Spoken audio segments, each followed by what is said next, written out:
Ryan wedding ছিলেন কানাডার জনপ্রিয় একজন স্নোবোর্ডার। 2002 সালে খেলেছেন উইন্টার অলিম্পিকেও, কিন্তু অবসরের পর চলে যান এক অন্ধকার জগতে।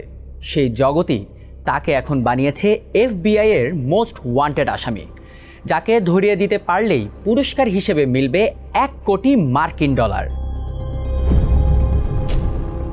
স্নোবোর্ডার হিসেবে অবসর নেওয়ার পর নানা অপরাধে জড়িয়ে পড়েন ওয়েডিং। এর মধ্যে অন্যতম ছিল মাদক পাচার। 2010 সালে তার বিরুদ্ধে আনা সব অভিযোগ প্রমাণিত হলে 4 বছর জেল খাটেন তিনি। সাজার পর শুধরানো তো দূরে থাক, উল্টো আরও বড় পরিসরে অপরাধমূলক কর্মকাণ্ড শুরু করেন ওয়েডিং। যুক্তরাষ্ট্রের কেন্দ্রীয় তদন্ত সংস্থা FBI এর তথ্য অনুযায়ী কোকেন ও ফেন্টানাইলের মতো সবচেয়ে ভয়াবহ দুটি মাদক প্রচুর পরিমাণে সরবরাহ করত রায়ান ওয়েডিংয়ের একটি সংগঠন। মাদকগুলো কলম্বিয়া থেকে পাঠানো হতো মেক্সিকোতে, সেখান থেকে সংরক্ষণ করে রাখা হতো যুক্তরাষ্ট্রের লস অ্যাঞ্জেলেসে, এরপর তা পাঠানো হতো কানাডায়। এভাবে কোটি কোটি ডলারের মাদক পাচার করতেন ওয়েডিং। এক পর্যায়ে মাদক কারবারিদের নেতা বনে যান তিনি।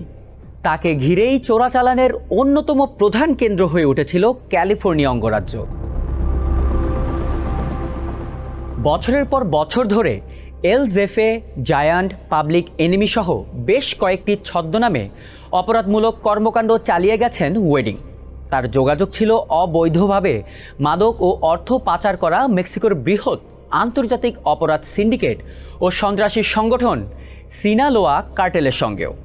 FBI ধারণা করছে প্রতি বছর প্রায় 60 টন কোকেন এবং মাসে 5 ton fentanyl Los Angeles route পরিবহন করত ওয়েডিংয়ের সংগঠন। ওয়েডিংকে হত্যা, মাদক পাচারের ষড়যন্ত্র সহ একাধিক গুরুতর অপরাধের জন্য দায়ী হিসেবে অভিযুক্ত করেছে যুক্তরাষ্ট্রের বিচার বিভাগ।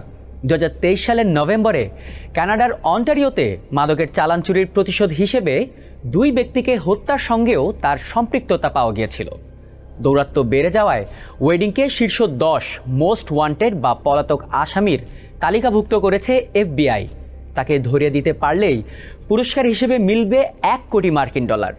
বর্তমানে মেক্সিকো বা লাতিন আমেরিকার কোনো দেশে ওয়েডিং অবস্থান করছেন বলে ধারণা করছে সংস্থাটি।